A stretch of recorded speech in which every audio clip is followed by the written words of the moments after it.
ഹൈന്ദവരുടെ മൂന്നാമത്തെ പ്രശ്നം ക്ഷേത്ര സന്ദർശനം ഇല്ലാത്തതാണ്. ക്ഷേത്രങ്ങളിൽ നിങ്ങൾ പോകണം.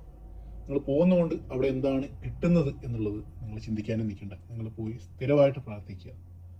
ഇതിലൂടെ നമുക്ക് ഇങ്ങനെ ഒരു ആചാരങ്ങൾ കിട്ടിയിരിക്കുന്നത് നമ്മുടെ പുരാണങ്ങൾ അല്ലെങ്കിൽ നമ്മുടെ മുൻഗാമികൾ നമുക്ക് നൽകിയിട്ടുള്ളതാണ്. നമ്മളെക്കാളും ദീർഘവീക്ഷണവും ജ്ഞാനവും എവിടെയും പോയി പഠിക്കാണ്ട് അവർ ഉണ്ടാക്കിയിരിക്കുന്ന അറിവ് നമുക്ക് പകർന്ന് നൽകിയിട്ടുള്ളത്. അങ്ങനെ ഒത്തിരി ജ്ഞാനത്തിലൂടെ ഒത്തിരി തപസ്യകളിലൂടെ അവർക്ക് കിട്ടിയിരിക്കുന്ന അറിവുകളാണ്. അപ്പോൾ അതിന് നമ്മളീ കാണുന്നതിനേക്കാളും ഒത്തിരി അർത്ഥങ്ങളുണ്ട്. യോഗയിൽ പറയുന്നുണ്ട്, യോഗ ചെയ്യുന്ന ഏതൊരാളുള്ളൂ ഇതുകൊണ്ട് നിങ്ങൾക്ക് ഇത് കിട്ടും, ഇതുകൊണ്ട് നിങ്ങൾക്ക് ഇത് കിട്ടും എന്ന് ഓരോ യോഗാസനത്തിലും ആരും പറയത്തില്ല. പക്ഷേ അത് ഓരോരുത്തർക്കും വ്യത്യസ്തമായിട്ടായിരിക്കും അനുഭവിക്കുന്നത്. അതുകൊണ്ട് തന്നെ യോഗാശാസ്ത്രം പോലെ തന്നെയാണ് ഈശ്വരവിശ്വാസവും. നിങ്ങൾ ക്ഷേത്രങ്ങളിൽ പോയി കഴിഞ്ഞാൽ നിങ്ങൾക്ക് അവിടുന്ന് എന്താണ് കിട്ടുന്നത് നിങ്ങൾ മനസ്സറിഞ്ഞ് പ്രാർത്ഥിക്കുക. അത് പരിണാമപരമായിട്ടായാലും ദൈവം സൃഷ്ടിച്ചതാണെങ്കിൽ പോലും രണ്ടിനും ഗുണമുണ്ട്. പരിണാമപരമായിട്ടാണെങ്കിൽ നമ്മൾ ഈ പ്രപഞ്ചത്തിൽ നിന്ന് തന്നെയാണ് ഉത്ഭവിച്ചിട്ടുള്ളതെങ്കിൽ നമ്മുടെ പ്രാർത്ഥന ഈ പ്രപഞ്ചം കേൾക്കുന്നുണ്ട്, നമ്മളെ കൈ ചേർത്ത് പിടിക്കുന്നുണ്ട്, നമ്മുടെ ഓരോ നെഞ്ചെടുപ്പും ഈ പ്രപഞ്ചം അറിയുന്നുണ്ട്.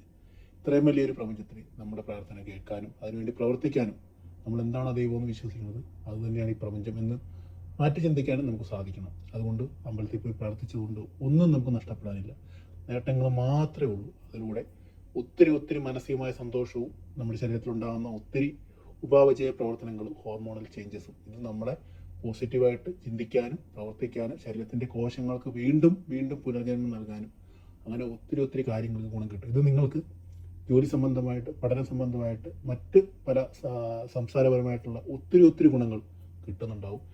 ക്ഷേത്ര സന്ദർശനം കൊണ്ടോ പ്രാർത്ഥിക്കുന്നതുകൊണ്ടോ ഈശ്വരവിശ്വാസമുള്ളതുകൊണ്ടോ നിങ്ങൾക്ക് ഹൈന്ദവരായിരിക്കുന്നതുകൊണ്ട് ഒരിക്കലും നഷ്ടമില്ല, മറിച്ച് നേട്ടം മാത്രമേ ഉള്ളൂ. അത് 1% ആയാലും 100% ആയാലും നിങ്ങൾക്ക് നേട്ടം മാത്രമേ ഉണ്ടാവുള്ളൂ.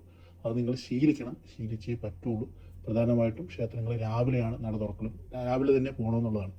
ഇന്നത്തെ കാലത്ത് എല്ലാവരും രാവിലെ എണീക്കണതിനെ പറ്റി പറയുന്നത് നമ്മൾ പല വീഡിയോസിലും കാണാറുണ്ട്. ഇതൊക്കെ തുടങ്ങിയത് ഹൈന്ദവ ആചാരങ്ങളിൽ തന്നെയാണ്, നമ്മുടെ സംസ്കാരത്തിൽ തന്നെയാണ്. രാവിലെ എണീക്കുന്നതുകൊണ്ട് ഒത്തിരി ഗുണങ്ങളുണ്ട്. അത് എണീക്കുക. നിങ്ങൾ രാവിലെ കുളിച്ച് അമ്പലത്തിൽ പോകണമെന്നല്ല, നിങ്ങൾ രാവിലെ എണീക്കുക, പ്രാർത്ഥനയ്ക്ക് ചെയ്യാൻ പറ്റുവാണെങ്കിൽ ചെയ്യുക, നടക്കുക. രാവിലെ എണീക്കൽ ഹൈന്ദവരുടെ ഏറ്റവും മെയിനായിട്ടുള്ള കാര്യങ്ങളിലൊന്നാണ്. എല്ലാവരും അത് ശ്രദ്ധിച്ച് കരുതലോടെ ശീലിച്ചു തുടങ്ങുക. ആദ്യത്തെ ഒരു 3-4 മാസം നിങ്ങളൊന്നും പ്രതീക്ഷിക്കാണ്ട് ചെയ്തു തുടങ്ങുക. ഓട്ടോമാറ്റിക്കായിട്ട് നിങ്ങൾക്ക് വരുന്ന മാറ്റങ്ങൾ നിങ്ങളുടെ ശരീരം പരിണാമപരമായിട്ടായാലും അല്ലെങ്കിൽ പോലും ശരീരം ഓരോ നിമിഷവും മാറിക്കൊണ്ടിരിക്കുകയാണ്. നിങ്ങൾ രാവിലെ എണീറ്റ് നിങ്ങളുടെ കാര്യങ്ങൾ ചെയ്യുകയാണെന്നുണ്ടെങ്കിൽ ഒത്തിരി മാറ്റങ്ങൾ വരും. രാവിലെ എണീക്കണമെന്നുണ്ടെങ്കിൽ രാത്രി നേരത്തെ കിടക്കണം. ആവശ്യമില്ലാതെ സോഷ്യൽ മീഡിയയിൽ ഇരുന്ന് നിങ്ങളുടെ സമയം കളയരുത്. നിങ്ങളെ കൊല്ലുന്നതാണ്. നിങ്ങൾക്ക് ആവശ്യമുള്ളതിനെ മാത്രം നിങ്ങൾ ഫിൽറ്റർ ചെയ്ത് എടുക്കുക.